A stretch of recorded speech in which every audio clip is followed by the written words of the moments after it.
Medina जा रही बस टैंकर से टकरा गई है। और आपको बता दें कि इस हादसे में भारतीय तीर्थ यात्रियों की बस भीषण हादसे का हुई है शिकार। तो मक्का से मदीना जा रही बस टैंकर से टकराई है और इस दर्दनाक हादसे में भारतीय तीर्थ यात्रियों की यह बस थी जो इस भीषण हादसे का शिकार हुई है। विदेश मंत्री डॉक्टर एस जयशंकर ने इस दर्दनाक हादसे पर शोक जताया है। कहा है कि मदीना में भारतीय नागरिकों के साथ हुई दुर्घटना पर गहरा दुख है और साथ ही साथ शोक संतप्त परिवारों के प्रति भारत सरकार की गहरी संवेदना है। साथ ही वो कह रहे हैं कि घायलों के शीघ्र स्वस्थ होने की प्रार्थना करता हूं। जेद्दा स्थित वाणिज्य दूतावास द्वारा जा रही पूरी सहायता भारत सरकार ने कहा है। सऊदी अरब से ये बड़ी खबर, जहां मदीना में एक बड़ा सड़क हादसा, एक बस जो भारतीय तीर्थ यात्रियों से भरी हुई थी वो बस इस हादसे का शिकार हुई है और विदेश मंत्रालय की तरफ से प्रतिक्रिया भी आई। अक्षय डोंगरे हमारे साथ यहाँ जुड़ गए हैं। अक्षय, क्या कुछ खबर है कि कितने ये इस बस में सवार थे तीर्थ यात्री और कितनों के हताहत होने की खबर है? देखिए, इस वक्त अगर बात की जाए, ये जो हादसा हुआ है, जो जिसमें भारतीय तीर्थयात्री शामिल थे, उसकी अगर बात की जाए तो उसमें काफ़ी बड़ी संख्या में तीर्थयात्री अक्सर ऐसी बसों में ट्रैवल करते हैं और इसमें कहीं ना कहीं 40 से 60 तकरीबन लोग, ये बसें जो होती है इसमें 40 से 60 के करीब पैसेंजर्स होते हैं। तो इन्हीं ये बसेस अक्सर मक्का से मदीना और टू एंड फ्रो करते रहती है। लेकिन अब ये जो हादसा हुआ है ये काफी भीषण हुआ, जैसे कि आप बता रहे हैं कि ये टैंकर से एक तरह से कोलिजन हुआ, जिसके बाद में एक बड़ा हादसा हुआ है और इसमें बताया जा रहा है कि तकरीबन 40 से ज्यादा लोगों के हताहत होने की खबर आ रही है। अगर लेकिन बात की जाए जो एफर्ट्स इस वक्त एम्बेसी द्वारा लिए जा रहे हैं जेद्दा में, उन्होंने एक हॉटलाइन सेटअप की है, उन्होंने बाकी एक कंट्रोल रूम सेटअप किया है जो 24/7 काम कर रहा है। इसमें इस वक्त जो सबसे बड़ी जो फोकस इस वक्त जो जी, है जी। वो ये है कि लोगों को मदद मुहैया कराई जाए, क्योंकि लाखों की संख्या में लोग भारत से मक्का मदीना जाते हैं तीर्थ के लिए, जैसे कि आपने बताया। तो एक लोगों के मन में बहुत बड़ा डर है कि क्या उनके परिवारजन इस हादसे का शिकार हुए हैं, तो इस क्या बात को कोई लेकर एक बहुत हेल्पलाइन पैनिक की नंबर स्थिति है। यहाँ जारी किया गया है अक्षय? और क्या जी साथ ही साथ हादसे के कारणों का कुछ पता चला है? जी, अब हादसे के कारण जैसे कि आपने बताया कि जैसे हम बता रहे हैं कि कोलिजन टैंकर के साथ हुआ है, उसके बाद ये हादसा हुआ है।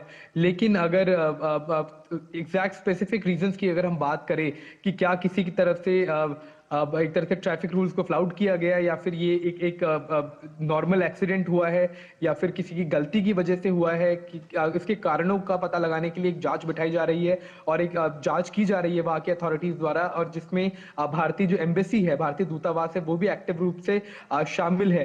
तो एक जांच प्रारंभिक तौर पे तो यही कहा जा रहा है कि ये एक्सीडेंट हुआ है जिसकी वजह से ये हादसा हुआ है। इसमें कई लोगों की जान जाने की भी खबर आ रही है और अगर हेल्पलाइन नंबर की बात की जाए तो वो जारी कर दिया है भारतीय दूतावास ने, और मैं देख सकता हूँ कि अब हम फ्लैश भी कर रहे हैं काफी समय से ये नंबर, ताकि लोग जिनके परिवारजन वहां पर गए हैं वो अपनी जानकारी ले पाए। देखिए, ये ऐसा हादसा अगर कभी भी होता है तो इसमें अब तथ्य आने में थोड़ा वक्त लगेगा। लोगों को ये समझने की जरूरत है कि सिचुएशन अंडर कंट्रोल इस टाइम पे है। ये एक सड़क हादसा जी, हुआ है, इसमें भारतीय अब जो भी सरकार की तरफ से, विदेश सरकार की तरफ से भी, विदेश मंत्रालय की तरफ से भी एक प्रतिक्रिया आई है। साथ ही साथ भारत सरकार किस तरीके की मदद यहाँ पहुंचा रहा है?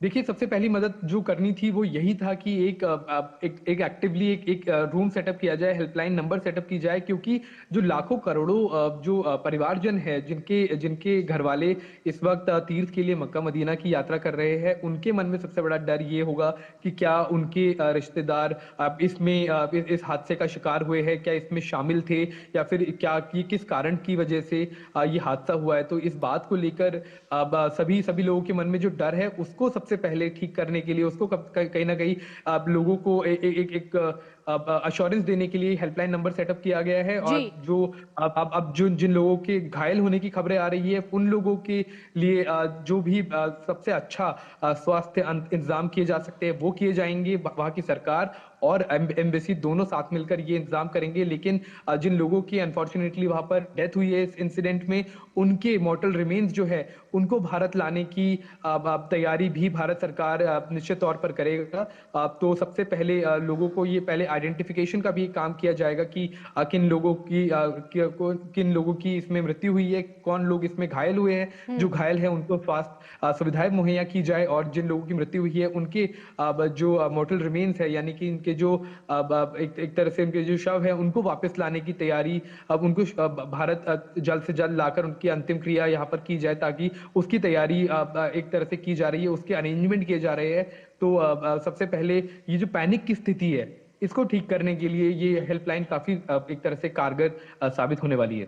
इसके साथ साथ हम अपने टेलीविजन स्क्रीन पर लगातार वो हेल्पलाइन नंबर और कंट्रोल रूम नंबर जो है वो ब्रॉडकास्ट करें। इसके साथ अक्षय आपसे ये भी पूछना चाहेंगे कि कहा जा रहा है कि ज्यादातर जो भारतीय नागरिक इस बस में सवार थे वो हैदराबाद के रहने वाले थे, और कौन कौन किस किस राज्य से ये भारतीय नागरिक थे, क्या कोई जानकारी अभी तक हासिल हो पाई है?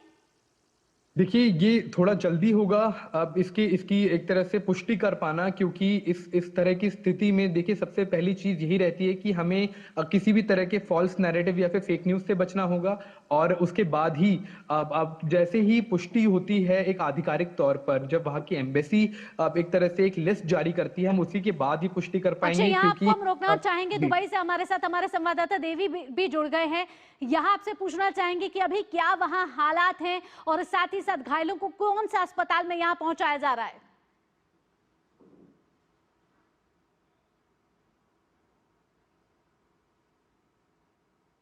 विनोद, आपको आवाज मिल रही है हमारी? Hello, hi studio. Hi, this is Vinod Kumar reporting from Dubai on the incident that happened in Makkah.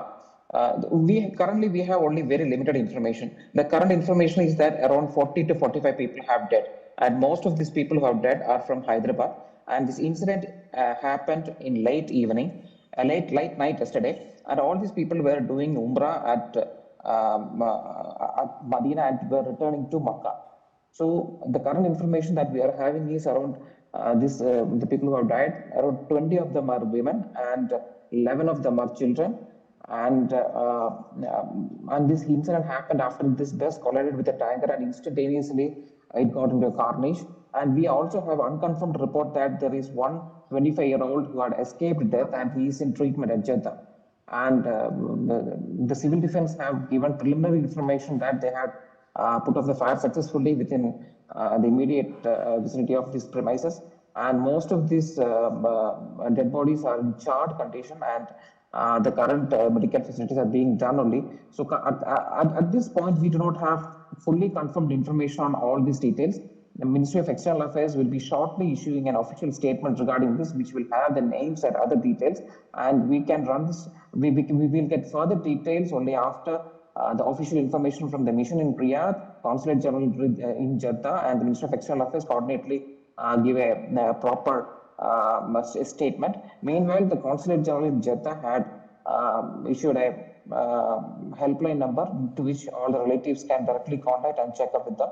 So we are also in this process of getting confirmed reports from our missions in Riyadh, and fingers crossed. And these are all the information that we have right now. How both the countries' MEAs are being connected, and the people who have been injured, how they are being taking support? They have been given full support from the Saudi government in coordination with our consulate in Jeddah. Jeddah is very close to Makkah and Medina, our consulate itself. So whoever has escaped this carnage is being given treatment in Jeddah, but we are not sure how many. And we would need to get further information from an official source from the missions there before we can give a confirmed information. Can you also exactly give us the information where the incident actually happened? This incident had happened after people who have been doing Umrah in Makkah and returning to Medina. This happened in the highway between Makkah and Medina. This is where it happened, and it happened in late night yesterday. बहुत बहुत धन्यवाद देवी विनोद, तमाम जानकारी हम तक पहुंचाने के लिए और हमारे दर्शकों तक पहुंचाने के लिए। न्यूज पंच पे फिलहाल इतना ही। देश और दुनिया की बाकी खबरों के लिए जुड़े रहिए डीडी न्यूज के साथ। दीजिए अनुमति, नमस्कार।